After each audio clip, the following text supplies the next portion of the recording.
चलो मैं तुम्हें प्रिज्म्स में एक प्रकार से। अच्छा चलो पढ़ाई देता हूँ, हेडिंग दो जल्दी। अब मैं पेज उड़ाऊंगा सिलेबस। तो condition of T I are. बात मत कर, आवाज मत कर, मालूम है साले तुम्हें कुत्ते हुआ।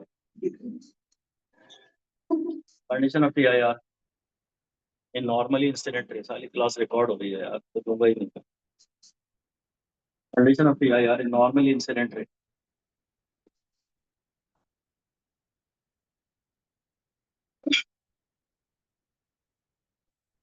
बेसिक कंडीशन तो फिर हर बार यही है कि भाई ये जो भी है ना, ये आर टू ये सी से बड़ा होना चाहिए।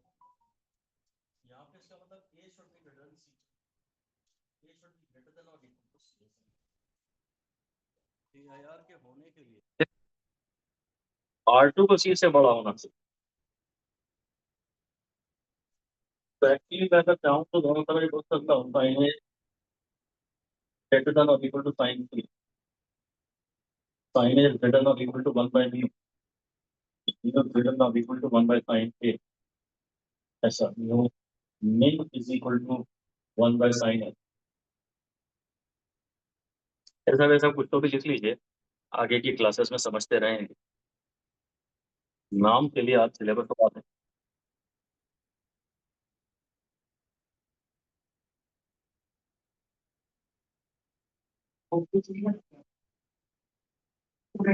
अबे ऑप्टिक्स का सिलेबस दे।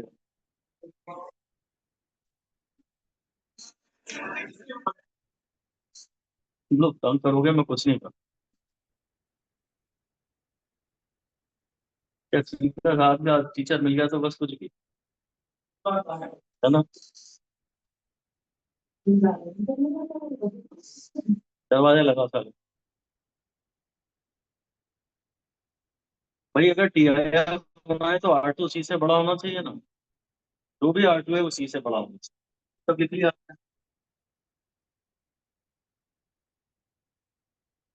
मैं आपको यहाँ एक बोल रहा हूँ जुगाड़, चलो। मतलब इलॉजिकल जुगाड़ ऐसा लगा, लिखो इलॉजिकल जुगाड़। वो ये है कि अगर किसी भी न्यूमेरिकल में वो पूछता म्यू मेन, और अगर तुम सॉल्व नहीं कर पा रहे तो तुम उसे रूट टू टिक कर ऐसे लिखो। If not able to solve then take risk and mark mu min equal to root to.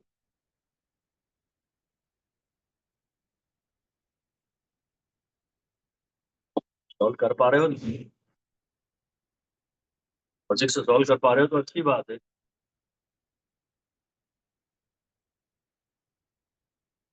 नहीं तो ऐसे रिस्क लेना और फिर हटा के पुट है। ठीक है, आप हेडिंग दे दीजिए condition of T I R.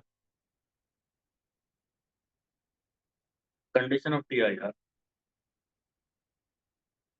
In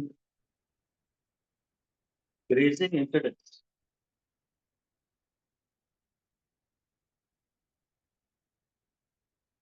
condition of T I R in grazing incidence. ये ग्रेजिंग का केस है। ये 90 है, ये सी है, तो ये ए माइनस सी है। होना चाहिए ना। तो भी आर टू है वो सी से बड़ा होना चाहिए।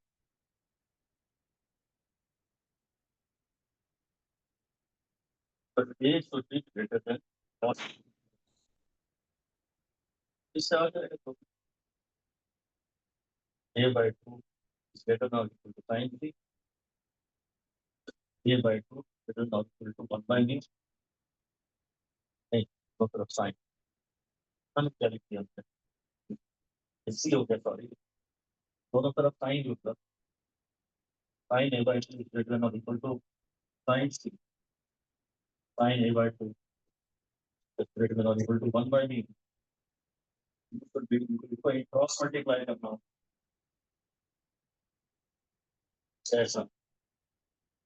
आपकी बात न्यू में आ रहा है 1 upon sine A by to. इसकी याद करने की जरूरत नहीं है, सब यहाँ फोकस कर दिया। सिर्फ यहाँ फोकस करिए कि R2C से बड़ा होना चाहिए।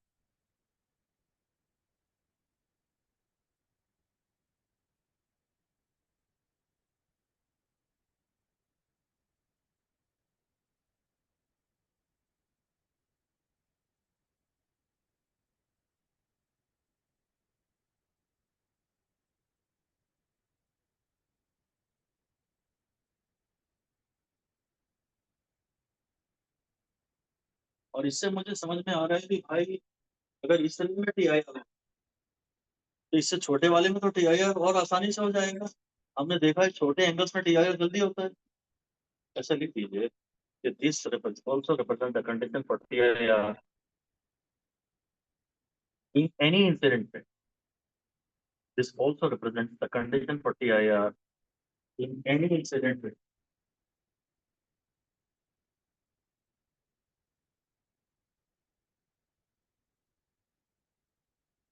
Also represent the condition of TIR in any incident. ऐसा डायग्राम टिपिकली बना के दिखाता हूँ। देखो कि अगर यहाँ से रे आ रही है तो ये 90 है, ये C है।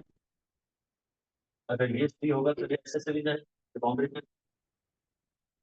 तो इस समय R1 भी C है, R2 भी C है, और ये जो है वो R1 प्लस R2 होता है, तो ये जो है वो 2C है।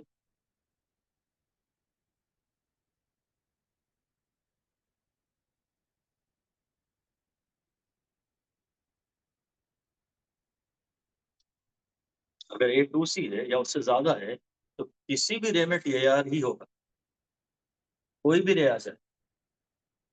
इसमें हो रहा है तो इससे छोटे वालों में तो हो ही जाएगा ना। अगर 2C है या उससे बड़ा है तो किसी भी रे में TIR हो जाए। सब कोई स्टैंडर्ड रिजल्ट मत सकते हैं कभी कभी। ये हमेशा नए एप्लीकेशन के सवाल बना के देंगे। थियरेटिकल बताए स्टैंडर्ड केस आने की संभावना बहुत कम। जैसा नीट 23 में इन्होंने बढ़िया सवाल बना के दिया जिससे मैं 2 साल 3 साल से डर रहा हूँ। आज मेरा डर खत्म हुआ। ऐसे नए एप्लीकेशन के केसेस बन रहे हैं। ये स्टैंडर्ड रिजल्ट हर टीचर पढ़ाता है, हर बच्चा सॉल्व को याद रखता है। अगर A 2C या उससे ज्यादा हुआ तो किसी भी रे में TIR हो जाएगा। ये रटने लायक बात। बस अब मैं फाइनली ज्यादा इंपॉर्टेंट बात बता रहा हूँ, और वो है आई ग्राफ।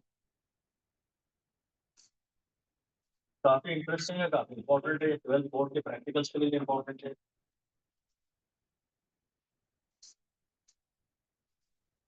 जैसे जैसे आई बढ़ता है ये ग्राफ कहीं यहाँ से शुरू होता है, यहाँ तक तो बनाते ही नहीं है। उसके बाद ये ग्राफ ऐसा टाइप का कुछ बनता है।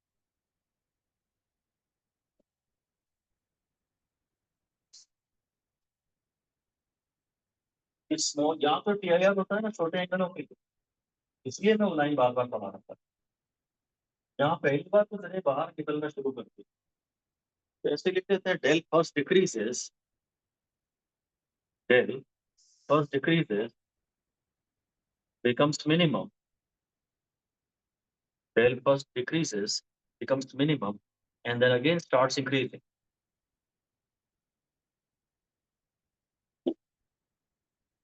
ये डेल मैक्स है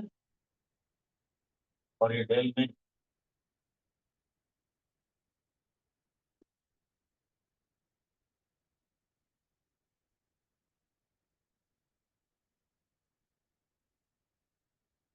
आई का तो मैंने बनाई किया यहाँ पर, तो आई का तो बराबर 90 छोटा एंगल है ना, 90 डिग्री तो नहीं बना सकता, 90 की तरह ज्यादा हुई। चलो कुछ भी नहीं दिखाता।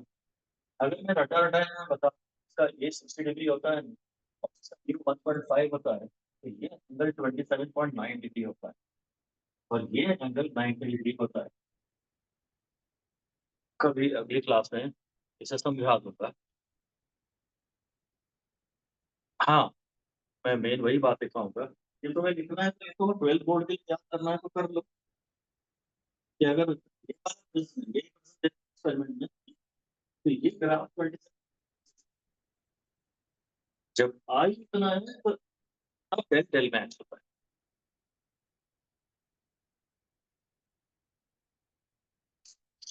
हम यहाँ देख रहे हैं, इंपॉर्टेंट बातें स्टार्ट हुई हैं, बड़ी ही प्यारी बातें शुरू हुई हैं। प्रिज्म में तुमसे टाइप 1, टाइप 2, टाइप 3, टाइप 4 बने कि नहीं बने, आए कि नहीं आए, पता नहीं। इनकी तो संभावना पक्की।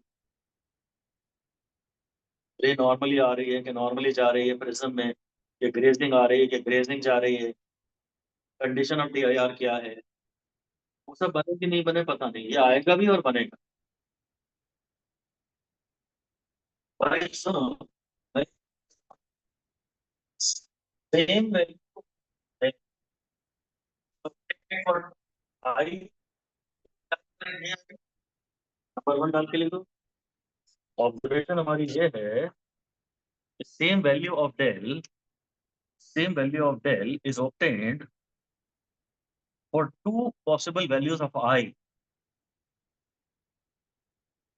Same value of del is obtained for two possible values of I। देखो यहाँ भी देखो, यहाँ भी सेम डेल आया है ना, असल में इसमें से एक आई, तो आई बने तो चलो ये आई देता हूँ।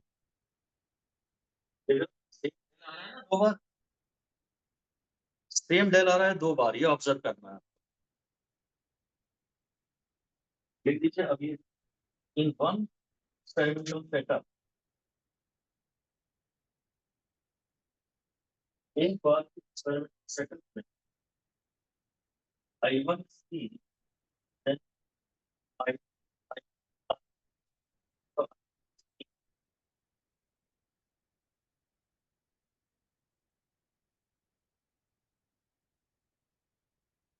ये सारी काम की बातें हैं थोड़ी।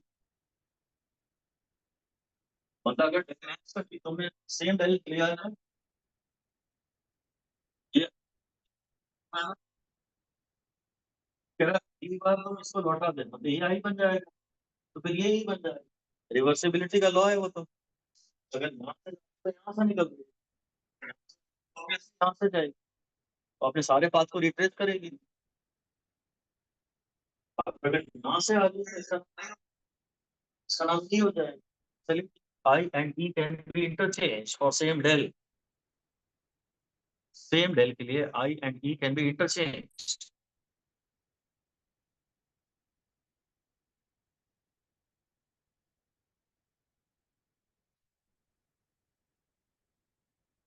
मेन बात आपका देखिए, condition of del N,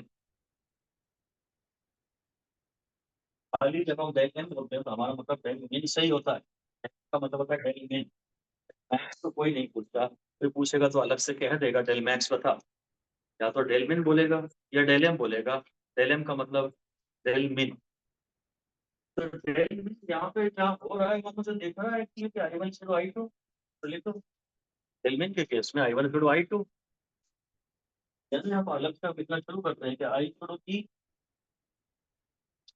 I2 actually ई है। डेल मिन के केस में आई और ई बराबर होते हैं। अगर आई और ई बराबर है तो नंबर 2 में लिख दीजिए दैट इज द रिफ्रैक्टेड रे,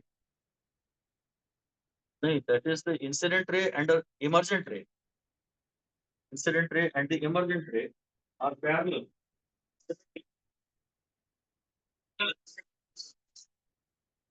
Symmetrical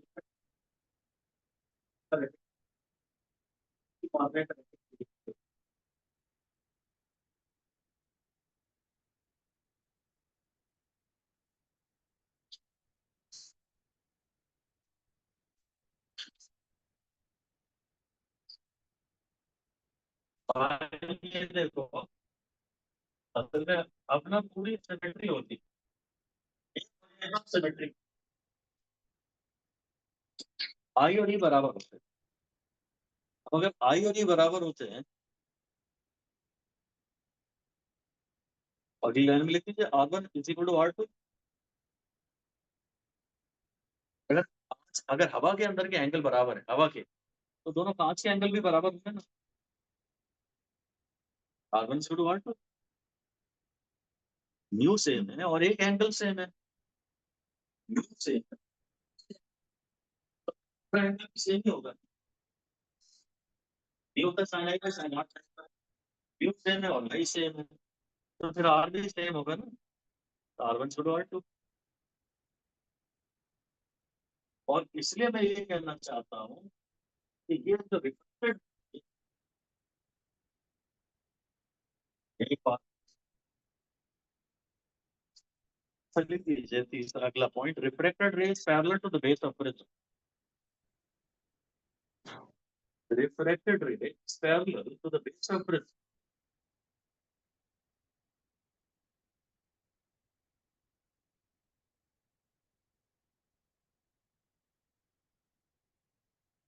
ये थोड़ा सा फालतू का स्टेटमेंट, इन्होंने D23 में ये लाइन इसीलिए डाली थी ताकि आपको सबको लगेगा डेनिस का केस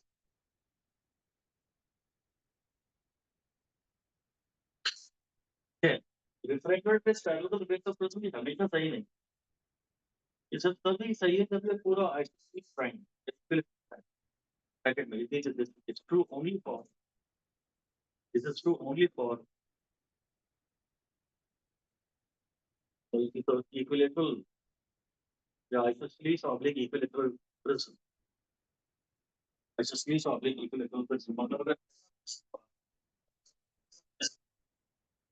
तभी तो पैरेलल नहीं है। तो खैर कोई बात खत्म करते हैं, असली कंक्लूजन्स पे आते हैं।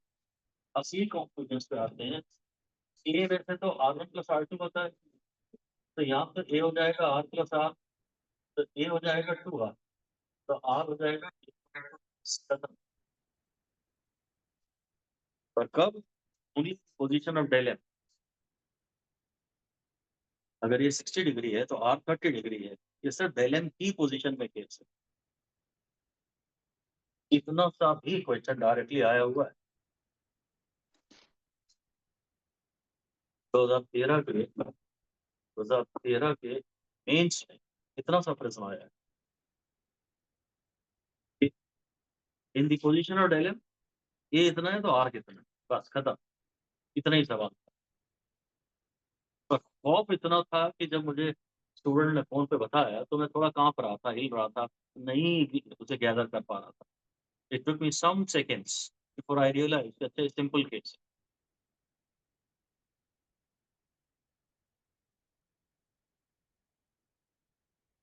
अब आई और ई में रिलेशन देख लेते हैं। या देखो हेडिंग देखो, डेल एम वैल्यू, नहीं, आई देखो, I in the position of del M, ये हेडिंग देखो, I in the position of del M.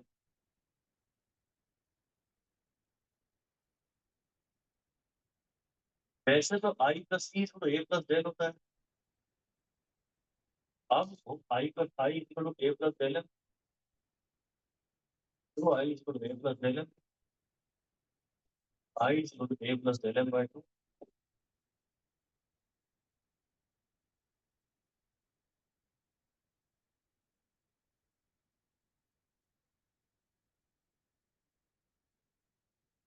ये सही है, ये सही है, ओनली की position only in del M.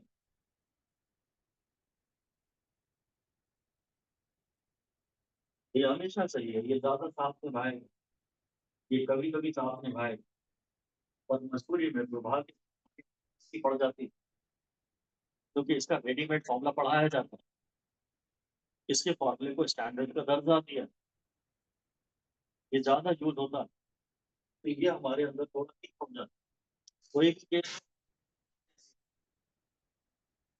Share heading दे दीजिए, mu, mu in terms of del M, अलग से बता दीजिए ब्रैकेट के, mu is a constant for a material, mu is a constant material पे डिपेंड करता है। साइन म्यू होता है sine I by sine R, ये हो जाएगा sine plus del M by 2 upon sine A by 2।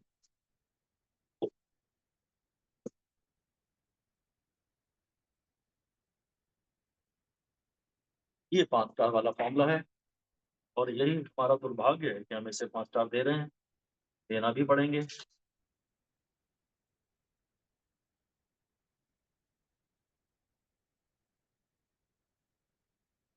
दुर्भाग्य ये है कि हम में से कोई भी केस हो हमको तो यही याद आए।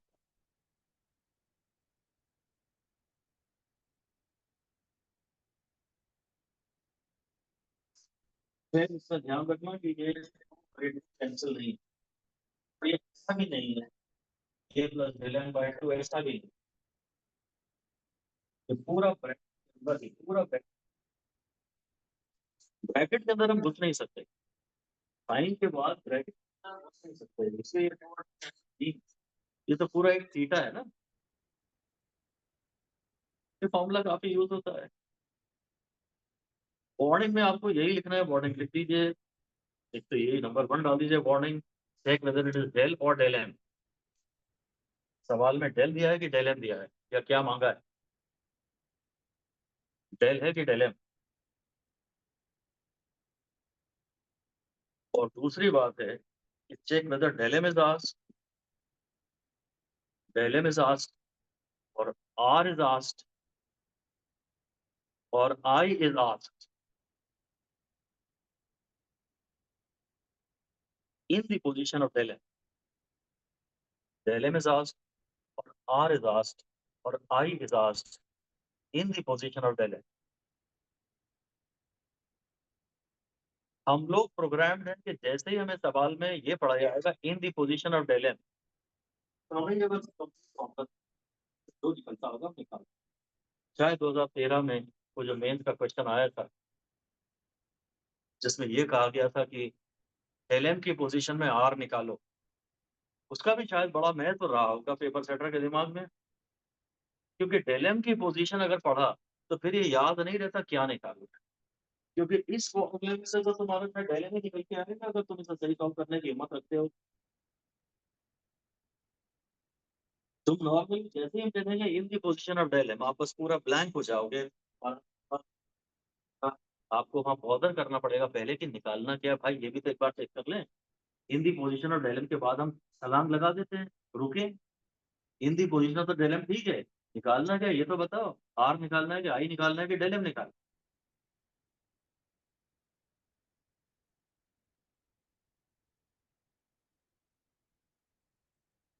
है। अब हेडिंग दीजिए चेंज पोजीशन, चेंज पोजीशन, और ब्रैकेट में लिख दीजिए near normal incidence 10%। Near normal incidence, हम तो खाली 10% पर ध्यान दें, नियर नॉर्मल इंसिडेंस वाली बात पे हम ध्यान नहीं दे रहे। वो तो केवल ये कह रहा है कि अगर छोटे एंगल हुए, नियर नॉर्मल इंसिडेंस मतलब नॉर्मल के करीब से, तो एंगल छोटे हुए, एक तो प्रिज्म भी छोटा है, छोटा तो लिख दीजिए if A is less than 10 degree, if A is less than 10 degree then it is regarded as a thin prism.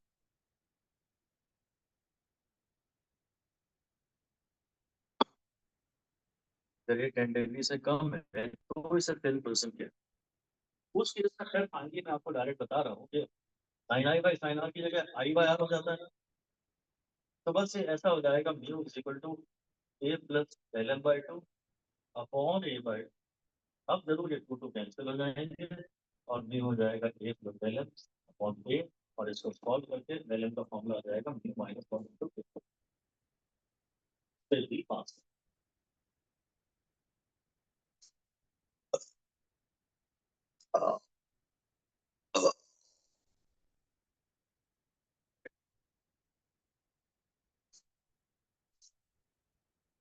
हाँ हम सिर्फ 10% में क्या साला ढेल मिन और क्या ढेल। हाँ ठीक है। अच्छा तो मैंने डेल के फॉर्मूले से ही किया है, इसकी ज्यादा नॉलेज जो है बड़ी खतरनाक बन जाती है, ये रावण जैसा लगता है मुझे, नहीं पर अच्छी तारीफ ही करूंगी। तेरे घर वाले भी रावण कहते हैं क्या तुझे, तुझे भी कहते हैं क्या पता। चलो ठीक है, सुनो ध्यान से, दिन पर तो बॉदर नहीं करेंगे कि डेल मांगा है कि डेल मिन मांगा है, कहाँ इतने से तो पतला सा तो प्रिज्म, क्या ही जान ले लोगे उसकी। चलिए कीजिए, in in prism do not differentiate between del and del में। वहां तो जो है सो है, सब एक ही बात। जो भी निकालना वहां तुम ये फॉर्मूला लगा सकते हो। जरा सा तो प्रिज्म है, वहां कभी डेल और डेलमेन में कोई डिफरेंशिएट नहीं करते। वो चिंता नहीं, चिंता ये तुम्हारे को धीरे धीरे बड़े फॉर्मूले से बचना प्रारंभ होगा। तो मोटे मोटे प्रिज्मों में भी यही लगाओगे क्योंकि ये छोटा है। प्रॉब्लम यही है, वही लिख दीजिए वार्निंग। पूछने तो बंद कर, बंद कर।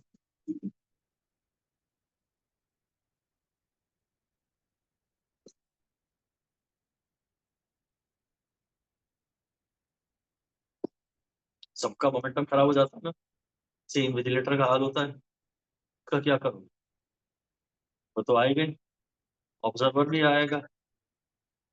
धीरे धीरे गुस्सा जल्दी से मतलब ना कि क्यों आ गए यहाँ। वहाँ शायद तुम लोग मेंटली प्रिपेयर्ड रहते हो, इन्विजिलेटर में तो गुस्सा नहीं है, सिस्टम नहीं होता है ना।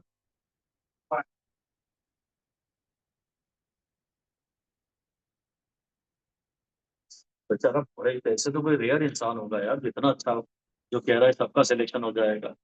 उसको तो ऐसे में थोड़ा बहुत मक्खन और लगा देना। इस आदमी में तो आप घुस सकते हो, ये दिल का अच्छा इंसान।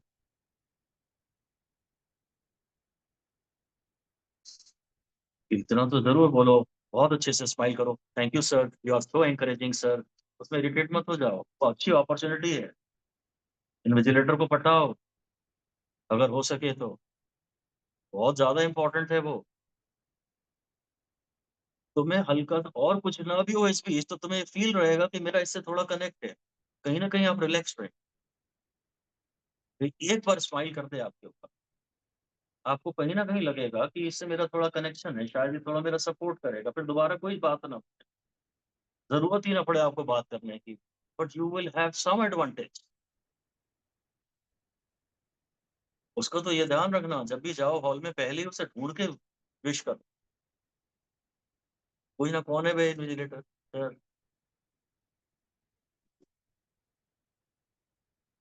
भाई मौका लगे तो पैर में छू ले, मजाक नहीं कर रहा हूँ। वही एक आदमी है जो बर्बाद कर सकता है आप चाहे।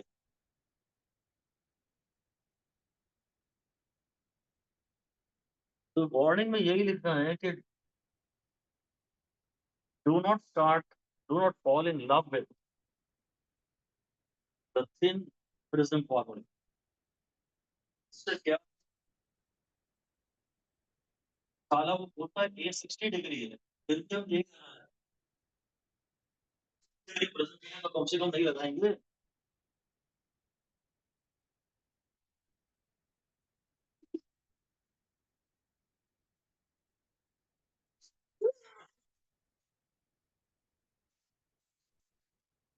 क्या यार, भाई समझ गए, 4-5 डिग्री डिसाइड लिखना अलग से, decide clearly weather it is thin और थिक। अलग से डिसाइड करना कि थिन है कि थिक है। भाई तू मछली देख के डिसाइड करता होगा ना कौन सा पीस लेना है।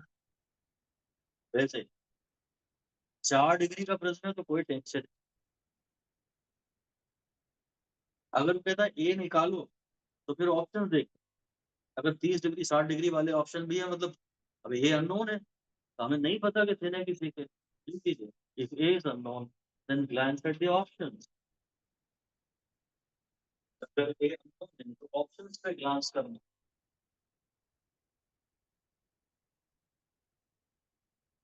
इस तरह से अब फाइनली प्रिज्म जाके समाप्त होता है और ये पूरा डिस्कशन भयंकर इंपॉर्टेंट था। अब मैं आपको पढ़ा रहा हूँ, हेडिंग दे दीजिए, refraction at, refraction at a single curve surface. हालांकि वो मुझे एनसीईआरटी में दिखा तो नहीं। इसके पास है ऑप्टिक्स की नई वाली बुक है ना जरा, पतली वाली, पतली है ना ये? ठीक है, जैसे जैसे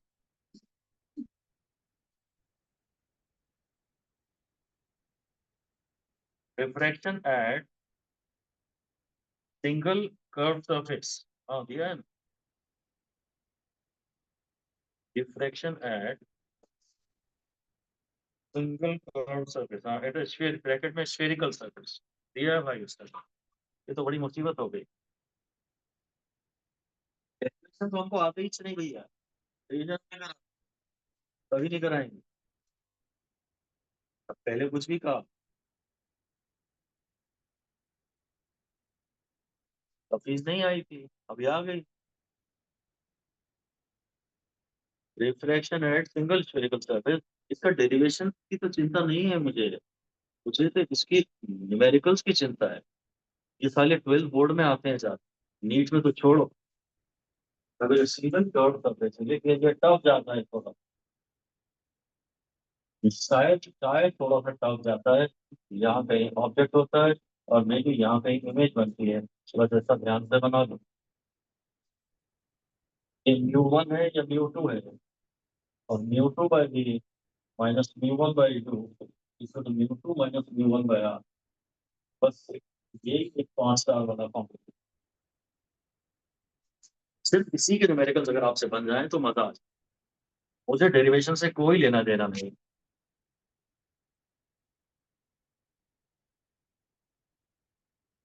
बोर्ड के पहले तो करा दूंगा, बोर्ड के पहले, तब तक अगर तुम आए तो।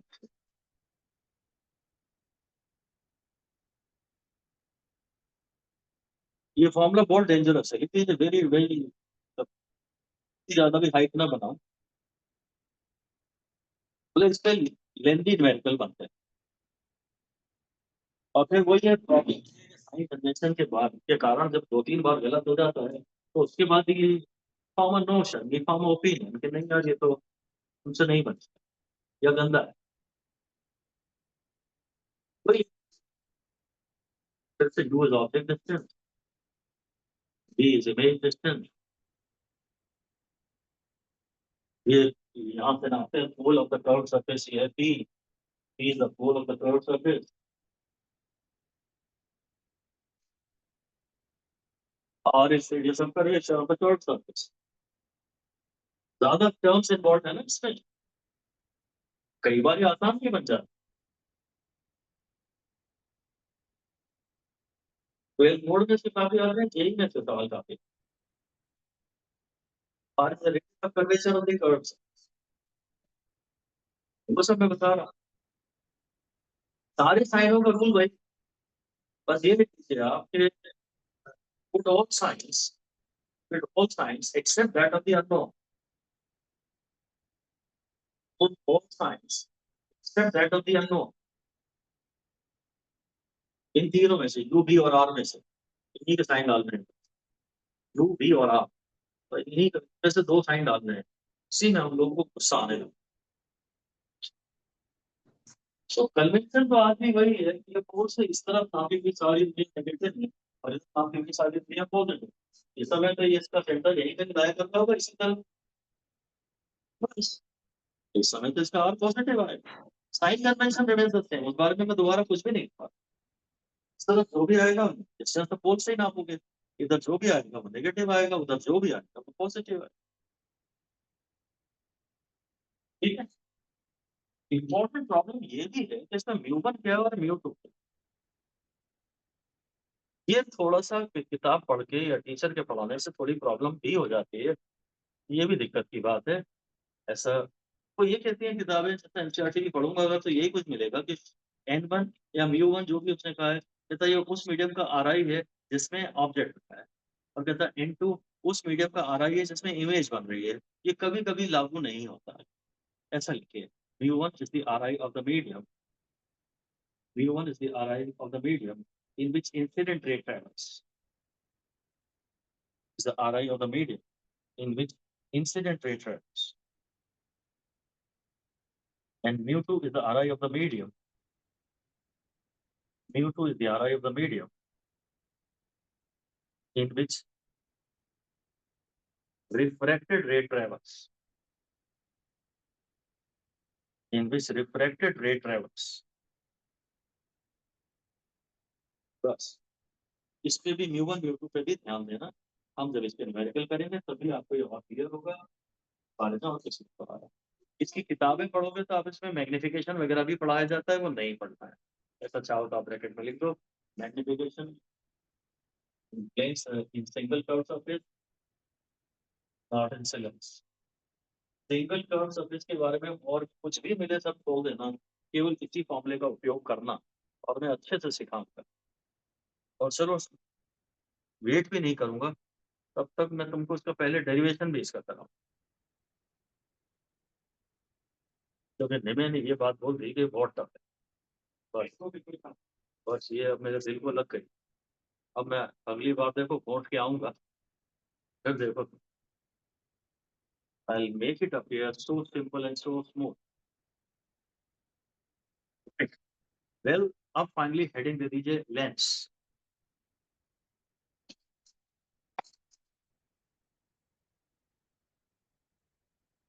लेंस तो लिख दीजिए अब two two two curve refracting two curve surface, बस ऐसा ये लेंस है। जानबूझ के एक को मैं ऐसा बनाता हूँ, दूसरे को ऐसा बना देता हूँ, कैसा भी बना दीजिए सब चलेगा, दोनों कर्व सरफेसेस होनी चाहिए। वहाँ हमारे सिलेबस में, हम लोगों के सिलेबस में बस एक थे ही लेंस की, बोले ना बोले हमेशा थिन लेंस ही हमारे सिलेबस में है, केवल थिन लेंस हमारे सिलेबस। तो बस एक बार होता गया, एक बार ना इस सरफेस पे कोई फॉर्मूला लगाना था, इसका डेफिनेशन एक बार इस फर्स्ट सरफेस पे रिफ्रैक्शन एट कर्व्ड सरफेस का फॉर्मूला लगाना पड़ता है, एक बार सेकंड सरफेस पे रिफ्रैक्शन एट कर्व्ड सरफेस का फॉर्मूला लगाना पड़ता है, और तब इसका कंप्लीट ग्रेजुएशन रिलेशन हो जाता है। वैसे ही सिंबॉलिकली डायग्राम में दिखाता हूँ, यहाँ से ये ऐसे जाएगा और यहाँ से और ऐसे जाता, ऐसे कॉन्सेप्ट क्लियर हो जाएंगे आपको। पूरी ऑप्टिक्स में बहुत अच्छी बात है।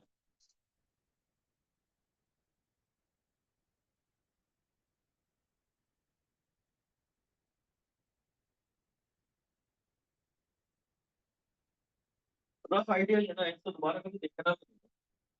यहाँ पे रिफ्रैक्शन एक बार इस कर्व सरफेस पे होगा, और अगर ये ना होता, मीडियम चेंज ना होता, यही यही होता, तो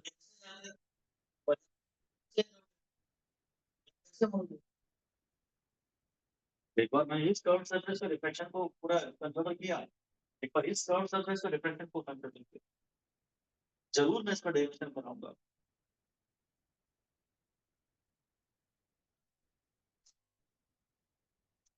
आज नहीं कराऊंगा क्योंकि परसों नहीं आया।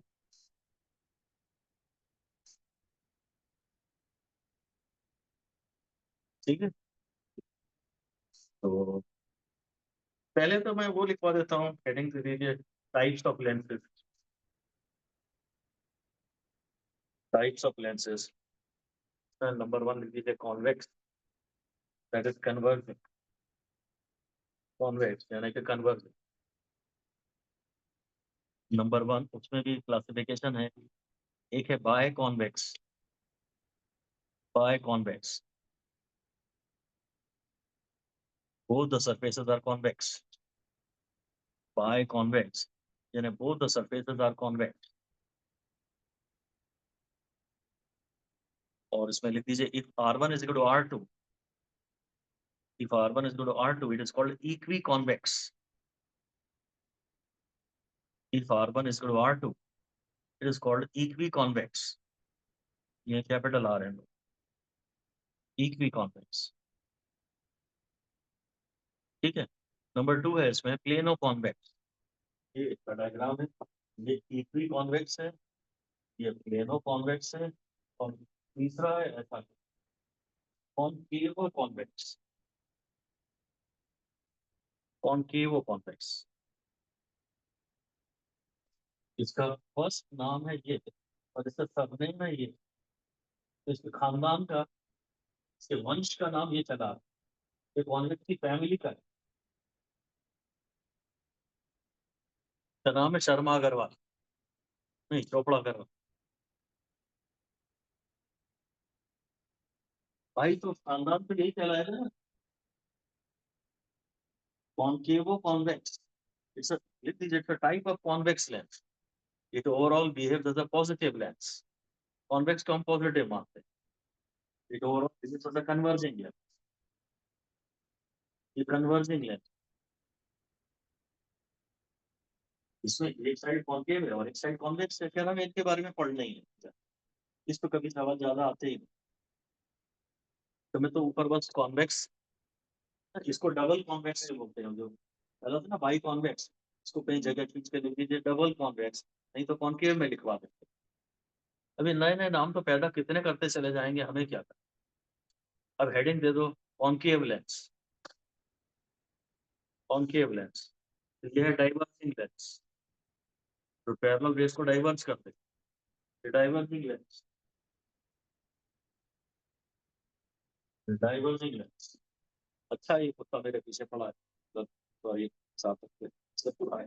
तेरा सिलेबस ऑप्टिक्स का आज खत्म हो जाएगा रे, ऑप्टिक्स का। कोई तो चाहिए ना भौंकने वाला। Thank you. हो जाए। हाँ मुझे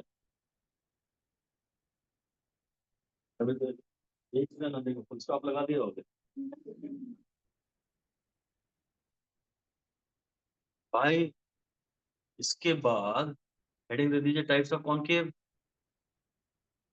टाइप्स ऑफ कॉनकेव, तो पहला है बाई कॉनकेव। बाई कॉनकेव,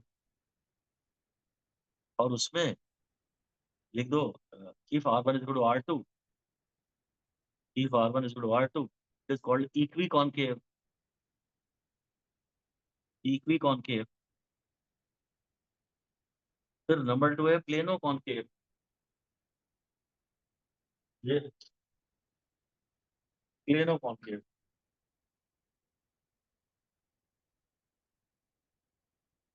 और नंबर 3 है फाइनली, अब बदल गए सब सरनेम वरनेम, नाम हम सब मिल सकते हैं। अब क्या है, कॉन्वेक्सो कॉनकेव। गलत खानदान में फंसे। तो फॉर एक फर्स्ट सरफेस कुछ भी होते रहो, this is more powerful. It overall behaves as a diverging lens. इसके सरनेम में कॉनकेव है भाई, कॉन्वेक्सो कॉनकेव। हम इसे मिक्स्ड लेंस बोलते हैं, कॉन्वेक्सो।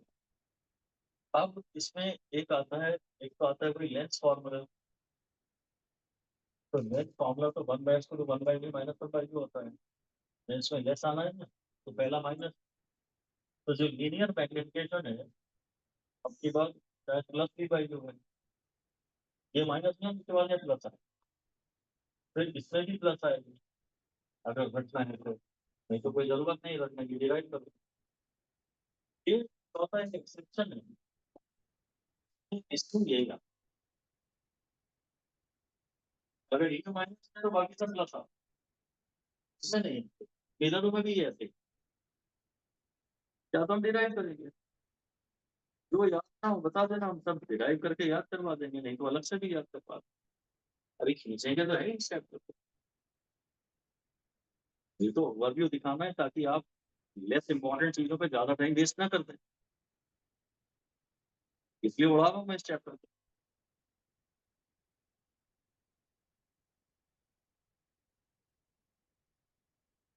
इसमें इंपॉर्टेंट बात यह है कि जो पावर होता है ना, हेडिंग दे दीजिए power. POWER, power. use power always means converging power. Power का मतलब हमेशा होता है converging power. Power of a convex mirror is lens, convex lens sorry, is positive. Convex lens oblique concave mirror कर सकते हैं। Power of a convex lens oblique concave mirror is positive. तो lens में पावर का formula होता है +1/4, और mirror में -1/4।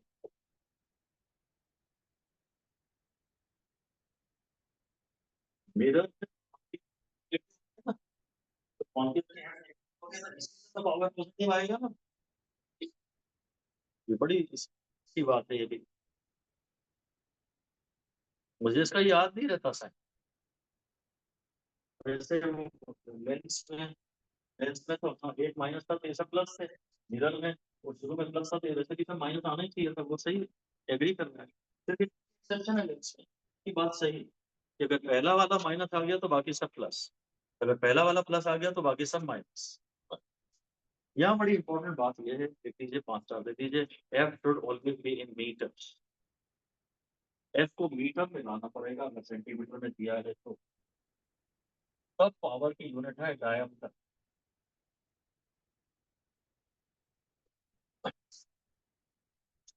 अगर फोकल लेंथ सेंटीमीटर में दे दी ना, तो आपको उसे मीटर में लाना पड़ेगा, तभी केवल कैलकुलेशन पॉसिबल है। पावर के बारे में भी सब बहुत अच्छी बात है, सबसे बढ़िया। यहाँ पे भी वही सारी बातें हैं तो भाई ऑब्जेक्ट यहाँ रखा है तो इमेज कहाँ बनी है, हम कुछ भी नहीं याद करेंगे, हम सब कैलकुलेशन के भरोसे छोड़ देंगे। आज भी पता है, आज पता है कि अगर बी पॉजिटिव आ रहा है तो उधर रियल इमेज बनी, उधर बनी है मतलब रियल है। अगर बी नेगेटिव आ रहा है मतलब इधर बनी है, इधर तो वर्चुअली बन सकती है, रेज एक्चुअली वहां जाती है। हाँ?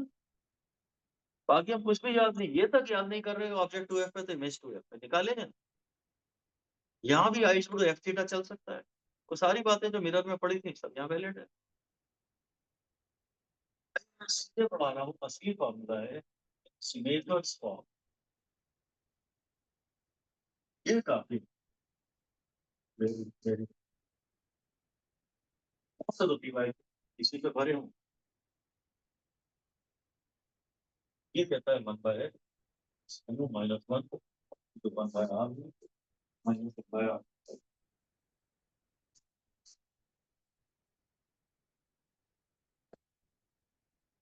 अभी कोई सवाल मत देना यार, जिसको आ जाएगा उसको। एक है काला नाग क्लास में।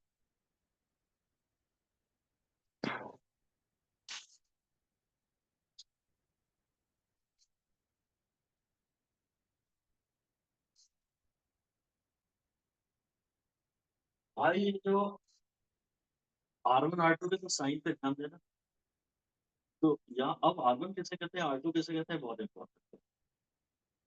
देखते हैं साइन कन्वेंशन पर आर वन, साइन कन्वेंशन पर आर टू। जो लेफ्ट का सरफेस है ना, इसको फर्स्ट सरफेस मान, ऐसा ये ऐसा, ये एक्स स्क्वायर का पार्ट है सी वन, ये एक्स स्क्वायर का पार्ट है, इधर ये सेकंड सरफेस है, ये सी थी। चलिए दीजिए, the surface on the left is considered as first surface. Surface on the left is considered as the first surface, and surface on the right is considered as second surface.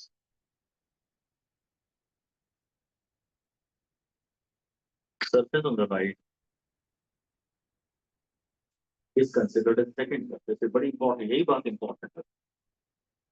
कौन one है कौन to है वही ध्यान देना, उसके बाद तो मुझे पता है ये जो वन है प्रोबेबली ऐसे स्फीयर का पार्ट, इस समय जो आर वन है नाम से, आर वन को मैं यहाँ से ना, यहाँ से ना, डिस्टेंस हमेशा अपने अपने फोल्ड से नापेंगे ना, वो तो जब थिन लेंस होता है तो फर्क ही नहीं पड़ता।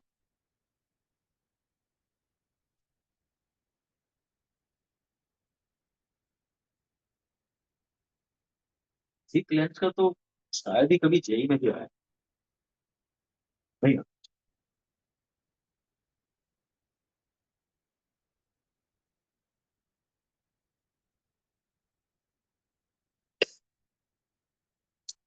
तो आर वन आर टू के साइन पे आपको बहुत ध्यान देना पड़ेगा। अगर सपोज ऐसा डायग्राम, इसमें तो दोनों ही नेगेटिव आएंगे, दोनों का सेंटर इधर ही है ना, ये बाजू नेगेटिव आएगा। हम वो देख लेंगे, जब आएगा तो देख लेंगे। से तो निपट ही लेंगे, चलो पहले उन्हीं से निपट लेंगे। असली तो असली में असली असली कल्प्रेट है म्यू, म्यू में भी बड़ी दाम है। और चलो मैं पहले आर वन आर टू से ही निपट, हेडिंग दे दो बाई कॉन्वेक्स लेंस।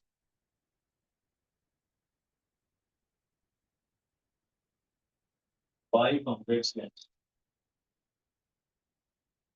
उसमें मैं ऐसा बनाना चाहता हूँ, थियरी से बनाना चाहता हूँ, ऐसा लिख दीजिए, all the curved surfaces are convex. All the curved surfaces are convex. The power of both is positive. Power of both is positive.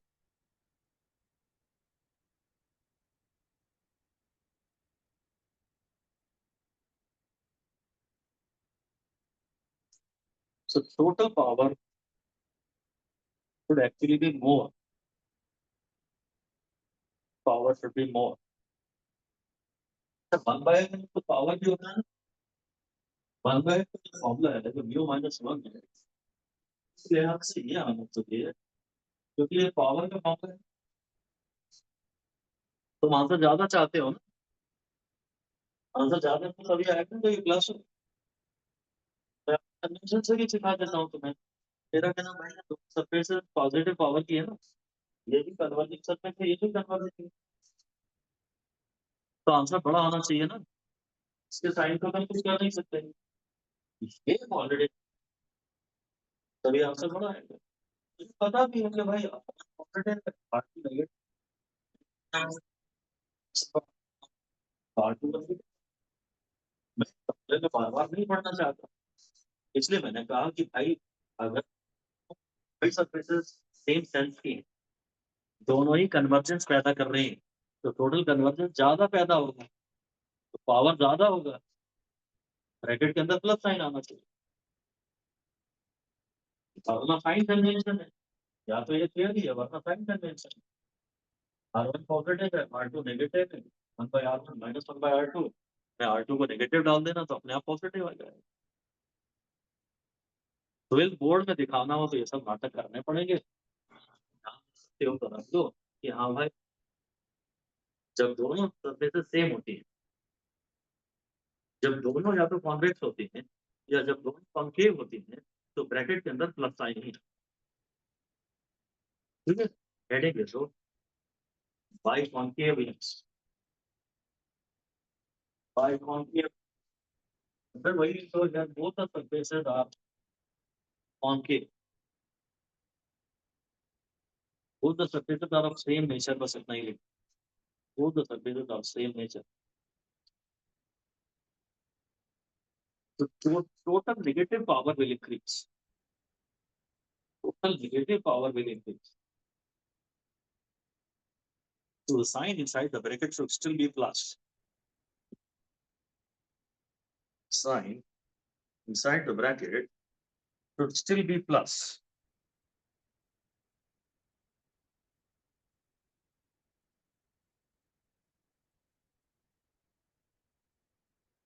और मैं फॉर्मूले से करता हूँ, ये देखो, power is two one by mu minus one into one by R one negative आएगा, R one इधर आएगा तो प्लस आ जाएगा, इसका आर टू पॉजिटिव आएगा ना, actually minus mu minus one into one by R. Surface convex है और एक कॉन्केव है, सॉरी उल्टा बोल दिया मैं, अब एक चीज दिमाग में चलती रहती है ना क्या पढ़ाना है, उससे सब गड़बड़ हो जाती है, कुछ भी बोल गया मैं।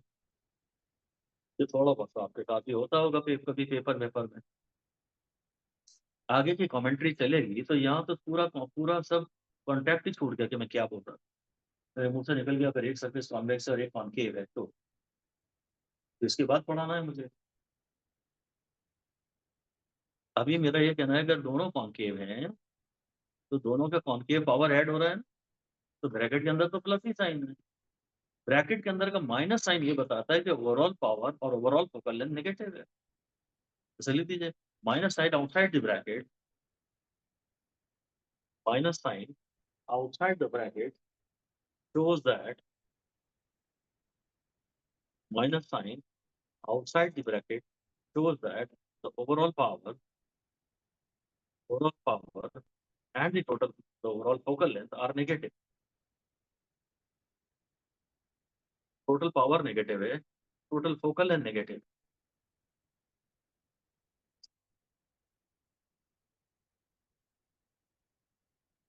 तुम्हें 1/r1 माइनस 1/r2 वाले फॉर्मूले की एक्चुअली ज्यादा जरूरत पड़ती नहीं। तुम्हें 1/r प्लस 1/r2 की ज्यादा जरूरत पड़ती है, क्योंकि या तो तुम्हें ये बाई कॉन्केव देते हैं या बाई कॉन्वेक्स देते हैं। अगर दोनों सरफेस कॉन्वेक्स हैं तो भी ब्रैकेट के अंदर पॉजिटिव है, अगर दोनों नेगेटिव कॉन्केव है तो भी ब्रैकेट के अंदर पॉजिटिव। बाहर का साइन तो पूरा सिस्टम कन्वर्जिंग है, और अगर बाहर माइनस आ रहा है तो पूरा सिस्टम डाइवर्जिंग है। इतनी बात ज्यादा चिंता सब संभाल लेंगे हमारी आपको। चलिए काम करते हैं। Power of weekly convex lens, power of weekly convex lens.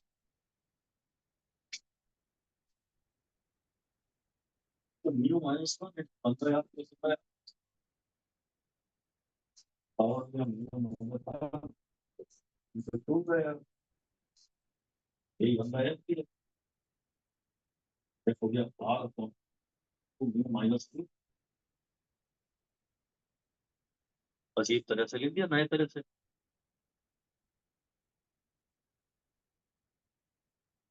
मैंने ये नए तरह से लिख दिया आज पहली बार, ऐसा मैंने तो कम से कम पहले कभी नहीं करता। तो ऐसे नया पानी तो दिक्कत दे दे। वो बोलेगा एक ही कॉन्वेक्स में, और वो करना भी कॉन्वेक्स, एक भी कॉन्वेक्स के एफ और आर में क्या रिलेशन है, ऐसे कुछ ऑप्शन बना के दे देता। मेरे हिसाब से तो नया सवाल हो गया भाई। इतना ही खेल खेले।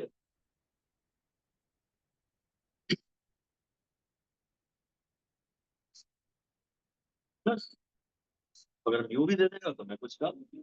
चलो पहले कहते हैं म्यू इज 1.5। अगर म्यू 1.5 है तो इससे एफ और आर में क्या रिलेशन,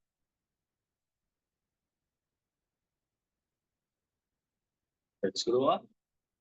क्या म्यू 2 into 1.5 3 हो गया, 3 minus 2 1 हो गया। मैं से याद कर रहा था कि याद नहीं करता है। Let's go R। अब यहीं पे काम करते हैं, क्वेश्चन बना लेते हैं। Plane of convex, for a plane of convex lens, find a relation between f and r.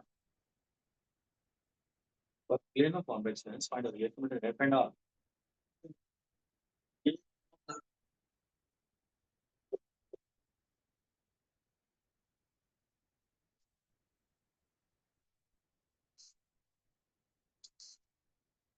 जो प्लेन सरफेस है, तो इतने बड़े स्फीयर का पार्ट है तो उसका r इंफिनिटी है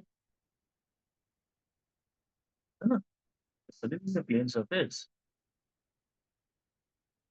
has r equal to infinity।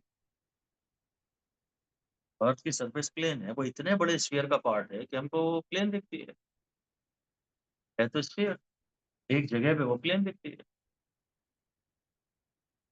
Plane वाला जो है वो बहुत बड़े स्फीयर का पार्ट है, उसे r को इंफिनिटी डालना है। ठीक है, वन बाय माइनस डायरेक्ट का formula R one mu minus one आ गया। अगर मैं म्यू को 1.5 डाल दूं, 5 हो गया।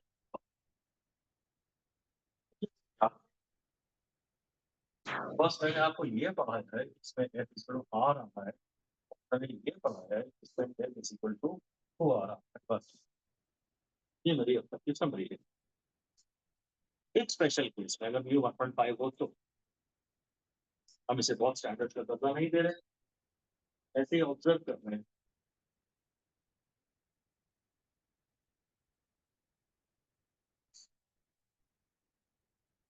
इस बात को मैं जनरलाइज कर देता हूँ। क्वेश्चन यही है, एक क्वेश्चन ये है कि plano sorry by convex lens को एक बार ए बी के अलोंग काट और एक बार सी डी के अलोंग काट है। ये question equiconvex lens, but once cut along AB is once cut along AB, once along CD, right?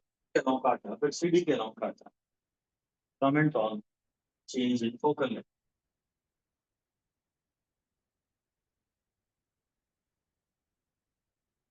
जब AB के along काटा क्या समझ लेते हैं, बहुत मजा आता है। मैं फॉर द मैं एक मिनट आपको बताऊं कि मुझे ऑप्टिक्स इतनी पसंद क्यों है और मैं इतनी अच्छी क्यों पढ़ाता हूँ।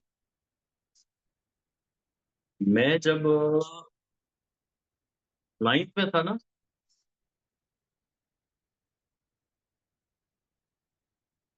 चलो 10th में रहा होगा। ये मैंने आगे पढ़ लिया था, मेरी बड़ी सिस्टर को पढ़ाने के लिए मैंने पहले पढ़ लिया था।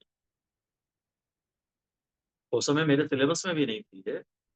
जैसे ही मेरा जेई में भी हुआ था, मेरे बड़े बेटे को तो मैं फिजिक्स ही फिजिक्स पढ़ाता रह गया, तो उसकी केमिस्ट्री और उसकी मैथ्स दोनों बर्बाद हो गई। पूरा अपना एम्बिशन मैंने उसके साथ निकाला, खूब फिजिक्स पढ़ाई, तो उसके केमिस्ट्री और मैथ्स दोनों बर्बाद हो गए थे। तो केमिस्ट्री छोटे वाले ने पढ़ के पढ़ाई, सच में। छोटे वाले ने पूरी केमिस्ट्री पढ़ी और पढ़ के पढ़ाई, तब उसकी केमिस्ट्री समझ पाई बड़े वाले। और ऐसे ही मैं जब 9th में था, या चलो 10th में रहा हूँगा, तो मैंने अपनी बड़ी सिस्टर के लिए मैंने ऑप्टिक्स पढ़ी थी, और तो नहीं पढ़ा था, ऑप्टिक्स पढ़ी थी, और उसको पढ़ा। इसलिए मेरी ऑप्टिक्स से खास एफिनिटी। देखिएगा इसमें आपको और बहुत मजा आए। मुझे बड़ा बुरा लगता है जब कोई कहता है अरे ऑप्टिक्स तो हो गया। इस बार शायद आप नहीं सोचोगे, क्योंकि इस बार आज हम टच कर देंगे, ठंड लगा, ठंड सा बहुत।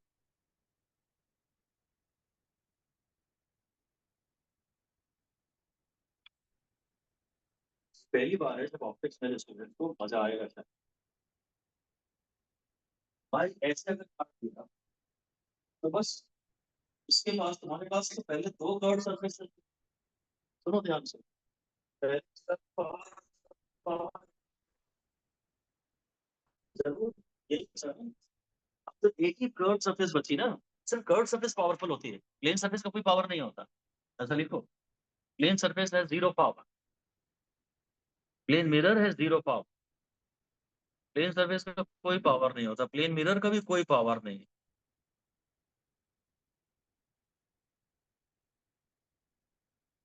और बोल दो हेयर, इस केस में जो हम पढ़ रहे हैं, initially we had two curve surfaces,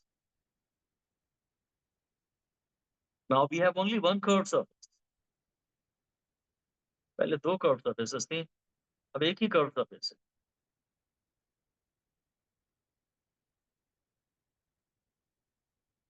तो पावर एक ही सरफेस का होगा ना, पावर बिकम्स हाफ, तो focal length becomes double.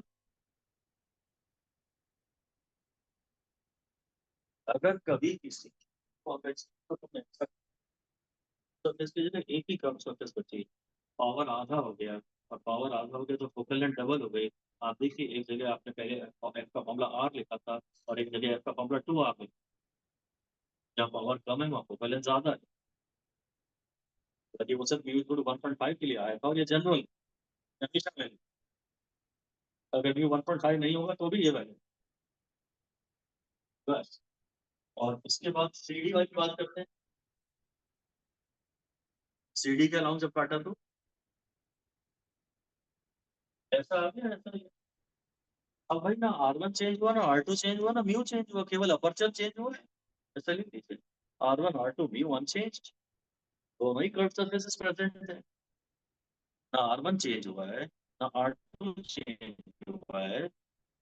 CD के अलाउंस जब मैंने काटा, ना R1 चेंज हुआ है, ना R2 चेंज हुआ है, ना म्यू चेंज हुआ है। Power and focal length unchanged, power unchanged है, फोकल लेंथ अनचेंज है।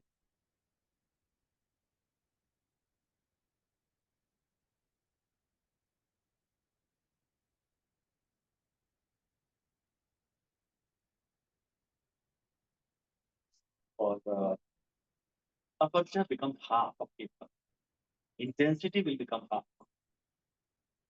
एक ही रहा ना, इंटेंसिटी आधी हो जाए। एक मैं वो एक लेंस के लिए भी फॉर्मूला लिखवा देता हूँ।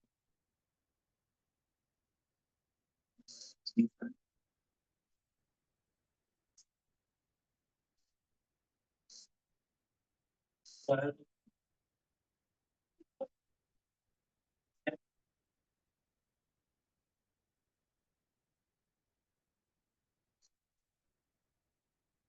मिक्स लेंस के लिए फॉर्मूला है, ये आपको याद करना पड़ेगा, या तो वो डायग्राम बना के दें और आप साइन कन्वेंशन लगाएं, या तो प्रॉपर डायग्राम बना के साइन कन्वेंशन और so let us now sign are not to be decided, signs have already been put, इस फॉर्मूले में हम साइन पुट कर चुके and the answer comes out with proper sign.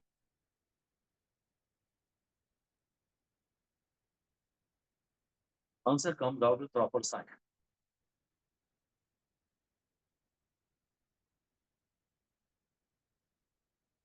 अगर आपने सही डाल दिया ये याद है कि आपको याद कर पाना बड़ा मुश्किल है कि पहले क्या आता है, और अगर आपने इसे सही डाल दिया ना, तो अगर ओवरऑल ये कन्वर्ज, अब ये तो ओवरऑल कॉन्वेक्स लेंस भी हो सकता है, कॉन्केव भी हो सकता है, फिक्स है ना, आंसर अपने आप सही साइन के साथ। अगर माइनस आ रहा है तो ये कॉन्वेक्स टू कॉन्केव, और अगर अपने आप कैलकुलेशन से प्लस आ रहा है तो ये concave convex.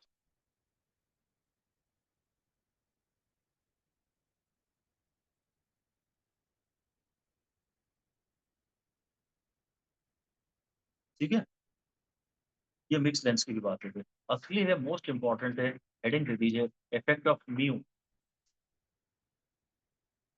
Effect of mu in lens makers formula, ये बहुत ज्यादा important, effect of mu in lens makers formula. इससे अब मैं इसलिए आपको बता रहा हूँ कि mu lens upon mu surrounding -1 into, तो मैं कांस्टेंट ट्रीट कर 1/r1 प्लस 1/r2 या 1/r1 माइनस 1/r2 जो भी आता था उसे मैं कांस्टेंट ट्रीट कर रहा हूँ, तो जब मैं फोकस किया हूँ, और ये एक्चुअली बहुत ज्यादा है। तुम हमेशा म्यू क्या बात करोगे, कांच की बात करोगे ना, कांच का म्यू लोगे ना with respect to surrounding medium. अब क्या इससे बड़ा होगा, पहले मैंने कहा था म्यू वो लेना तो एक से बड़ा हो, तो यहाँ अब ऐसा नहीं, अगर मीडियम डिफाइंड हो, अगर मीडियम डिफाइंड हो तो it is always mu lens upon mu medium, obviously lens का म्यू मीडियम के रिस्पेक्ट में ही तो करेंगे। बहुत पावरफुल है, बहुत पावरफुल है। अक्सर बोलते हैं कि पहले म्यू कांच कांच का इतना है, और दो बार सराउंडिंग मीडियम दे देते हैं, इसके लेंदी न्यूमेरिकल्स भी पेपर में आते हैं और वो करने पड़ेंगे। आप रेशो निकालना रहता है, सीधे क्वेश्चन कर देते हैं, बोल दीजिए a glass lens, a glass lens is immersed in water, ठीक है, और तो सारे glass lens is immersed in water,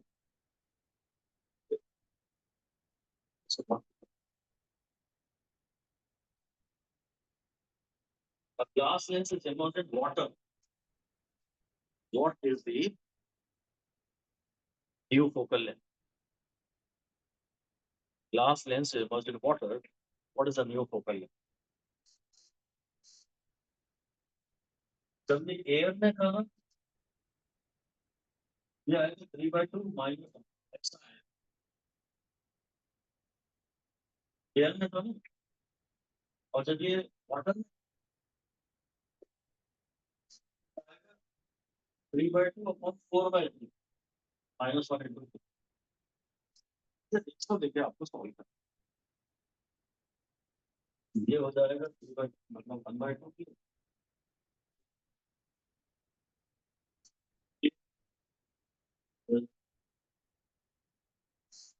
focal length in water,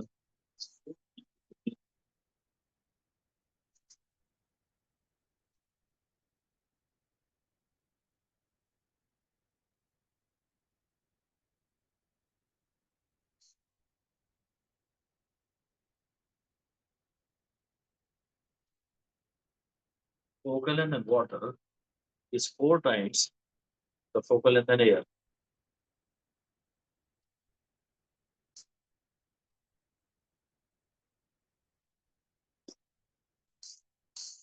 surrounding medium का म्यू बढ़ गया, एयर से वाटर में जा रही है, कांच से पहले एयर में आ रही, अब कांच से पानी में आ रही है, तो कांच और एयर में तो फिर भी काफी डिफरेंस था, तो रिफ्रैक्शन ज्यादा होगा, बेंडिंग ज्यादा होगी। कांच और पानी में तो ज्यादा फर्क बचा नहीं, रिलेटिव म्यू कम बचा, तो बेंडिंग कम होगी, इसलिए फोकल लेंथ बढ़ जाएगी। ऐसा लिख दीजिए कि when mu of the surrounding medium increase, when mu of the surrounding medium increases, the relative mu decreases, relative mu decreases.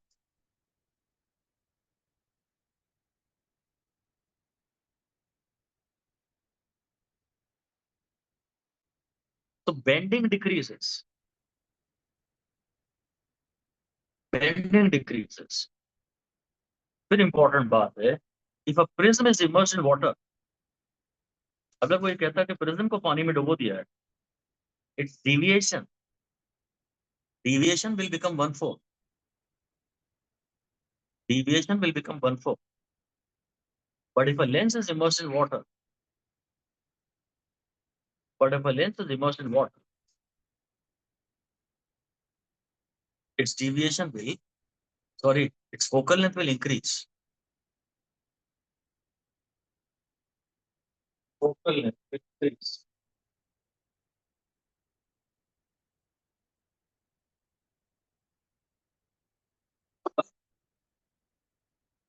ये कांच से हवा में जा रही थी, अब कांच से पानी में जा रही है।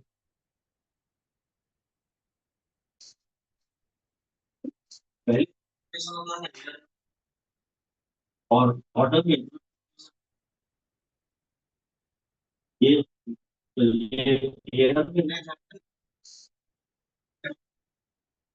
तो डेविएशन देखो ना, ये डेविएशन एयर और डेविएशन वाटर क्या बताओ। कांच तो कांच है, कांच को नहीं पता मुझसे प्रिज्म बनाया जा रहा है कि मुझसे लेंस बनाया जा रहा है, कांच को थोड़ी कुछ पता। जब तुम मुझसे लेंस बनाओ तो तुम्हारी भाषा भी बदल जाएगी। अब तुम फोकल लेंथ की बात करोगे, वहां की बात करते हैं। अब यहाँ से पैर पानी, पहले कांच में तुमने, लेंस में तुमने डिफाइन ही फोकल लेंथ की, और प्रिज्म में तुमने डिफाइन ही डिविएशन। कांच तो कांच है, कांच को क्या पता तुम उससे क्या बना, वो तो वही करेगा जो करता है। तो बेंडिंग कम करेगा पानी में, तो प्रिज्म की भाषा में तो ऐसा फर्क हो गया, और लेंस की भाषा में तो बोल फोकल लेंथ बढ़ रहा है। बस हम तो जो डेल्टा का फॉर्मूला था ना फॉर्मूला, हम उसको भी ऐसा बोल सकते हैं, surrounding delta formula minus one two A, वहां भी म्यू का मतलब एक्चुअली ये पूरा फॉर्मूला है, अगर वो सराउंडिंग मीडियम का म्यू है। अगली बार कभी सवाल करें तो वो लेंस को छोड़ सब हो जाए। पक्की बात है कि अगली बार सवाल आया तो लेंस का नहीं पूछेंगे, प्रिज्म में यही चीज पूछे, प्रिज्म में भी यही फॉर्मूला।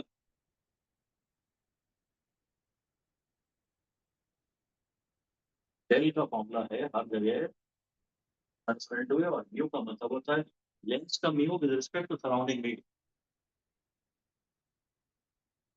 जब तक प्रिज्म या लेंस नहीं पढ़ा तब तक म्यू का मतलब था इससे बड़ा।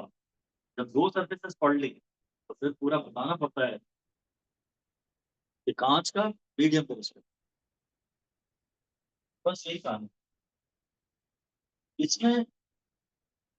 हमारा ये फॉर्मूला म्यू माइनस वन तो समथिंग म्यू है, म्यू सराउंडिंग, ऐसा एल से नहीं लिक्विड मत मान लेना।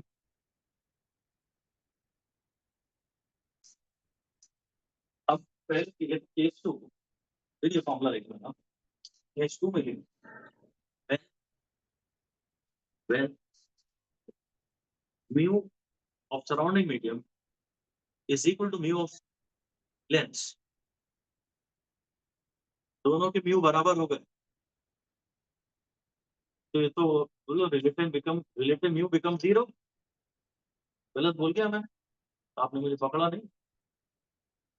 हाँ, रिलेटिव म्यू बिकम्स वन, दोनों का म्यू सेम है तो रिलेटिव म्यू तो वन हो गया।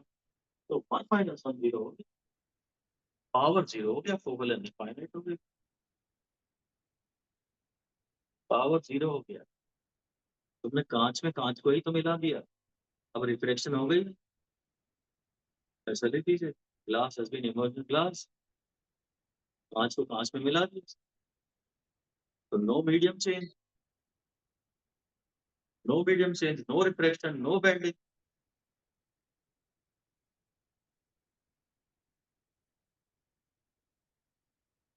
नीट 23 का ये मैंने अभी मुझे सवाल दिखाया, उसमें बोला है 1.5 के मीडियम में डाल दिया, 1.5 को 1.5, ठीक है। अगर 1.5 को 1.5 में डाल देते तो आंसर यही आता, फोकल लेंथ इनफाइनाइट, पावर 0। उसमें ये भी लिख दीजिए, in this case the lens becomes invisible. अगर 1.5 को 1.5 में डाल दिया तो लेंस बिकम्स इनविजिबल। हाँ जी, तेरे तो कल देर से और तू आज पार्टी मनाने चले, तो अच्छी बात नहीं है बेटा। हाँ, मैं सवाल छोड़ूंगा बेटा, हाँ? ठीक है, सच्ची कर दो अपनी मर्जी की, तो थोड़ा दिल हो गया तेरा तो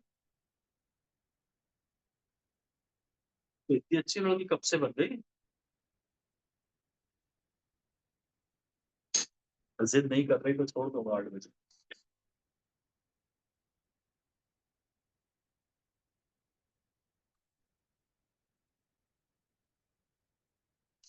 भाई ऑप्टिकल इंस्ट्रूमेंट हम जब पढ़ेंगे ना, उसमें एक पढ़ाएंगे माइक्रोस्कोप, एक पढ़ाएंगे टेलीस्कोप, और फिर वो खत्म हो जाए, बस।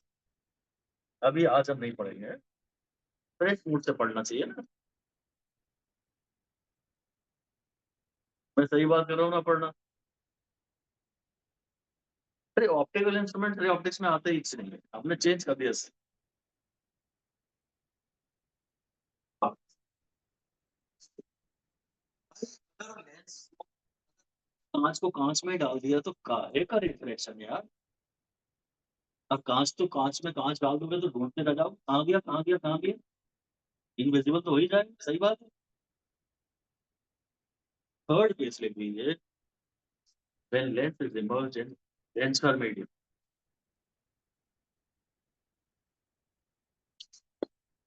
when lens is immersed in denser medium,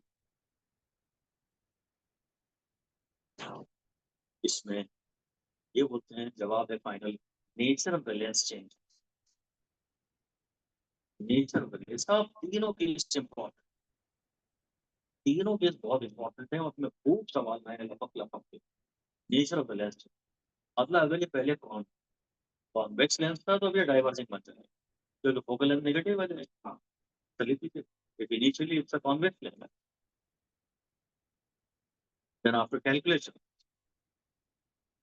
if initially it's a convex lens, then after calculations, power will come out to be negative. Focal length या power जो भी है will come out to be negative. So nature of the lens changes. It becomes a concave lens. Calculation से अगर focal length negative आ जाए तो हो गया कॉन्केव लेंस हो गया।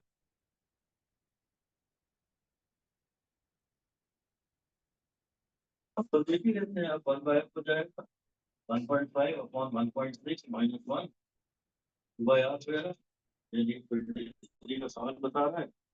अब एग्जैक्टली बता दें, बच्चे भी प्रूफ हो जाएंगे, जल्दी क्या है।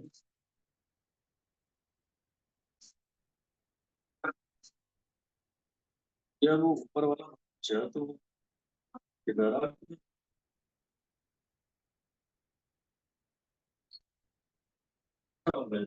ठीक है, चल रहा है, थोड़ा ऐसा हो जाएगा ना तो आंसर अपने आप नेगेटिव हो जाएगा।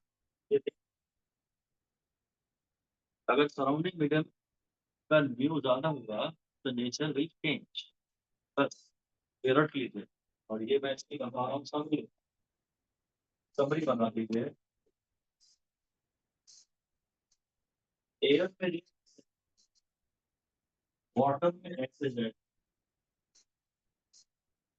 This all W 1.5 होता है, इसमें ऐसे जाएगी, CS2 में ऐसे जाएगी, इसका म्यू मेथड से।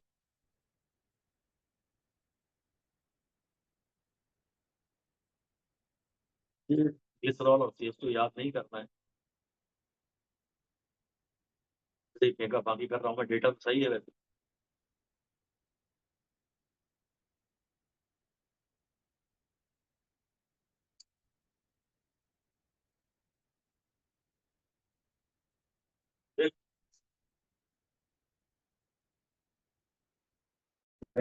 पावर डिक्रीज, फिर लेंस का पावर 0 हुआ, अब और क्या हो सकता है, negative x of surrounding medium increases, power first decreases, then becomes 0, and then reverses sign। एक लाइन में हमने इसकी समरी दे दी।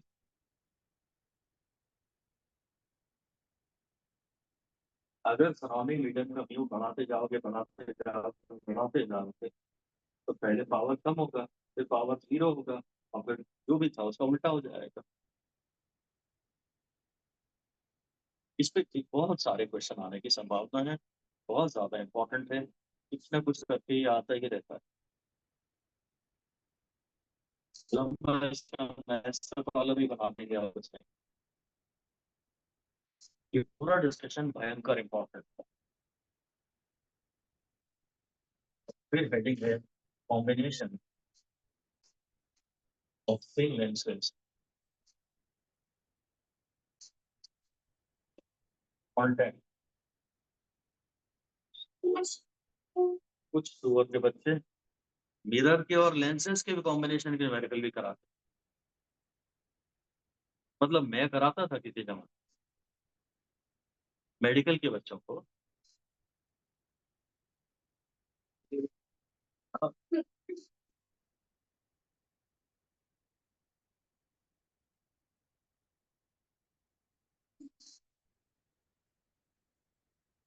मिरर्स के और लेंसेज के कॉम्बिनेशन, हाँ, यद्यपि एक्चुअली नीट 21 में एक तगड़ा सवाल आया तो था, कुछ बहुत ज्यादा ही गंदा आ गया था, वो तो मैं नहीं करा पाऊंगा, मैं क्लास में भी नहीं कराऊंगा।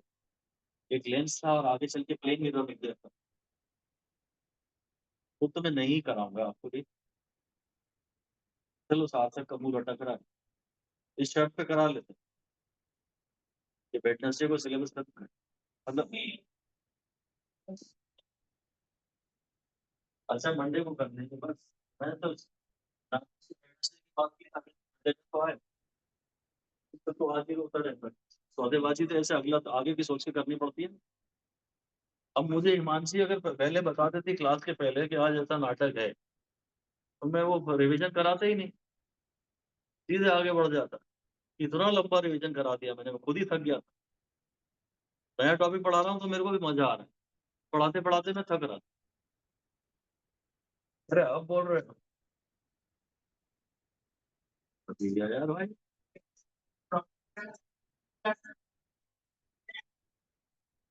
तो भाई 8 साल के हो गए।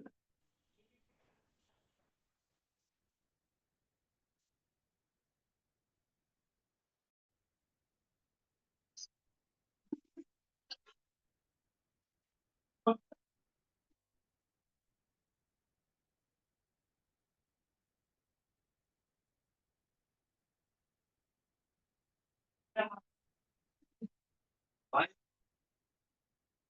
क्या बना रहा था, हाँ, thin lenses and fun, power lenses, but total power is the T1 plus T2।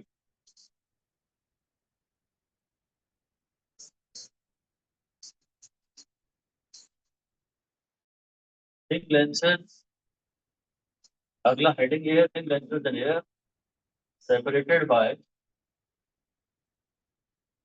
a distance d।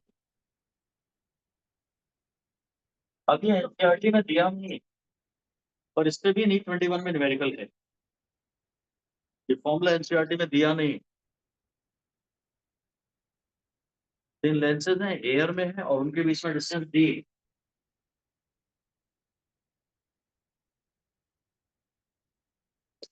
ये अगर फॉर्मूला आपको याद करना पड़ेगा।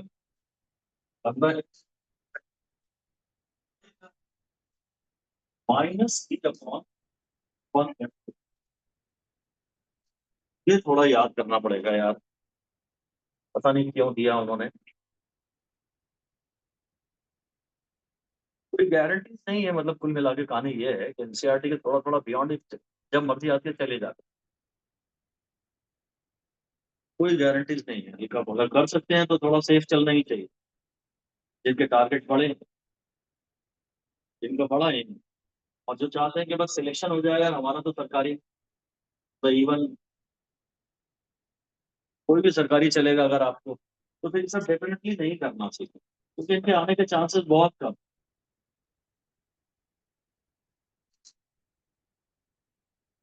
सिर्फ ऑनलाइन आपको,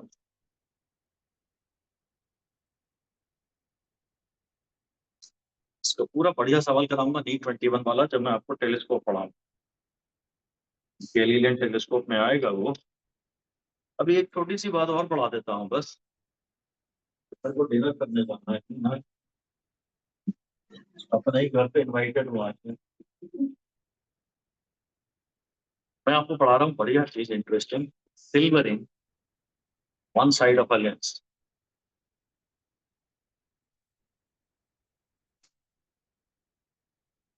सिल्वरिंग वन लेंस।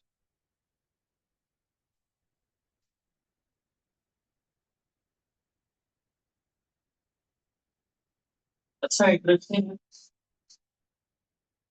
नॉर्मली ये भी सवाल है, नॉर्मली एक साइड प्लेन होती है, प्लेन को ही पॉलिश करते हैं, लाइट वापस तो आएगी। तो लाइट एक्चुअली क्या होगा, ध्यान से सुनना, कि पहले लेंस से जाएगी, उसमें लेंस के पावर का असर होगा, फिर वो मिरर, उस पर मिरर के पावर का असर होगा, फिर लौटते समय फिर से लेंस से आएगी। यद्यपि वो एक चिपका हुआ है, पर आप चाहो तो मान लो कि हल्का सा गैप है, लेंस के पावर का असर ऑब्वियसली होगा ही होगा पूरा, मिरर का भी असर होगा ही होगा मिरर के पावर का, और लौटते समय फिर से लेंस में से आ रही है।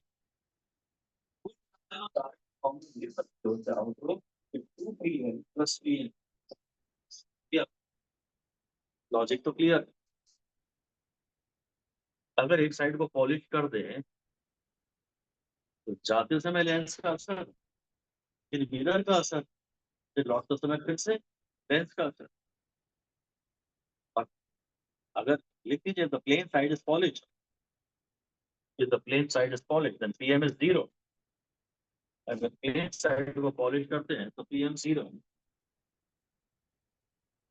तब इक्वलेंट हो जाता है, power becomes twice, becomes half.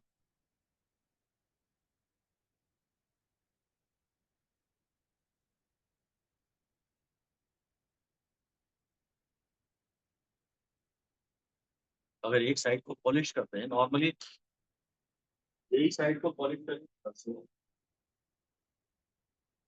नहीं आई ट्रिपल में ऐसा आया तो है, शायद नीट में भी है, पता नहीं, कभी ऐसा आया भी है। इसको भी हम हैंडल कर लेंगे, अगर आया तो हैंडल कर लेंगे, ये पर्याप्त है इससे। बस आपको एक बात इसमें ध्यान रखनी पड़ेगी कि अगर ये मिरर का पावर का साइन में गलती हो सकती है आपसे, बाकी तो आपसे गलती नहीं होगी, ऐसा लिख दीजिए, be careful about the sign of power of the mirror, power of the mirror. Curve surface हुई ना वो, यहाँ तो फर्क ही नहीं पड़ रहा।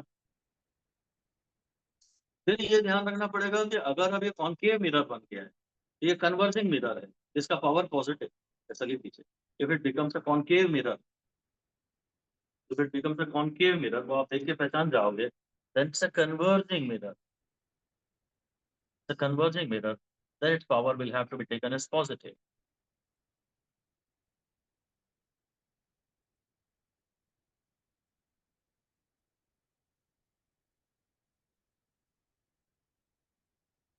ठीक है, बस एक मैं जल्दी हो गई है, मैं वापस उसी पर जाऊँ। तो सर लास्ट क्वेश्चन दे रहा हूँ कि शायद एक क्वेश्चन का वही क्वेश्चन था कि two lenses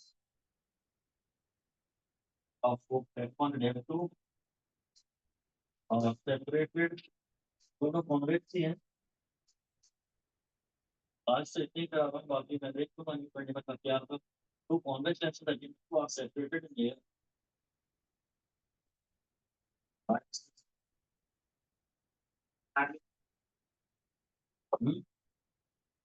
Parallel beam is incident।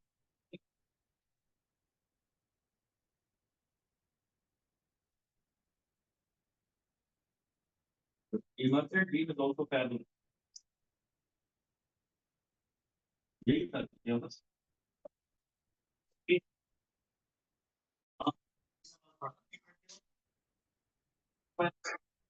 तो बी बताना तो एक बार क्लास का हमारा लास्ट क्वेश्चन।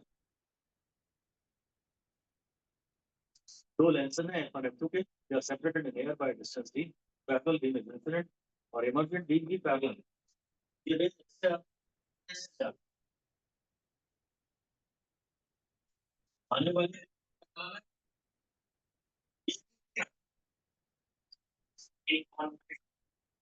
एक और भी सर कौन किया फिर अब यही बात करना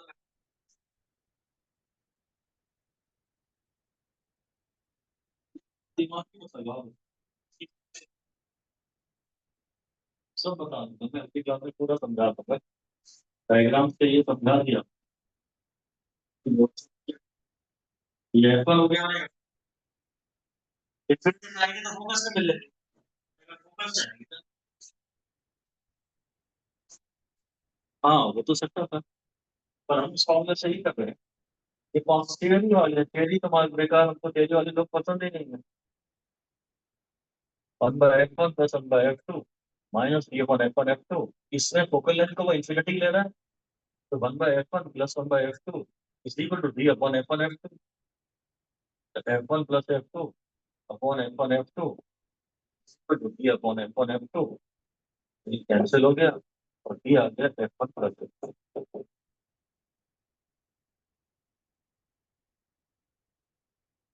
उन्होंने एक को कौन किया गया है, वो एग्जैक्टली एलिमेंट टेलीस्कोप में ना पाऊंगा, जैसे नहीं करवा आज नहीं आता है।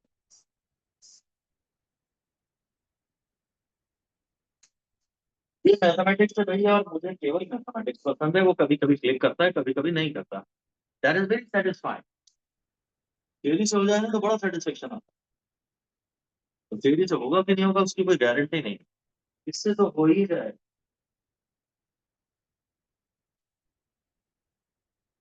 वो जो मैं अमरदोत की वाइवा की बात कर रहा था ना, उस साल मैंने वाइवा में भी पूछा था क्वेश्चन।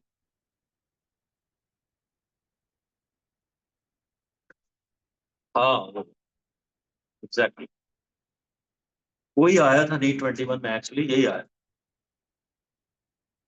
चलिए हम बस आज हम थक गए हैं जरा। Thank you. मैं अगली पूरी क्लास है पहले, फिर चलो अगली क्लास के बारे में अभी से क्या बात करना, ठीक है भाई।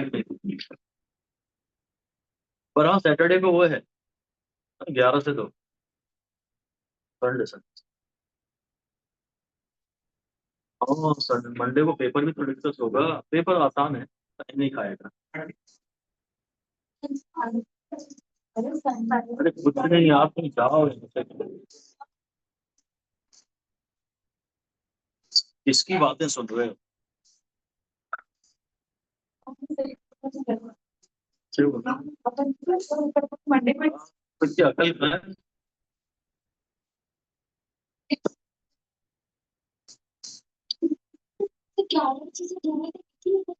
अबे 100 क्वेश्चन है उसमें, ये पाएगा पाएगा।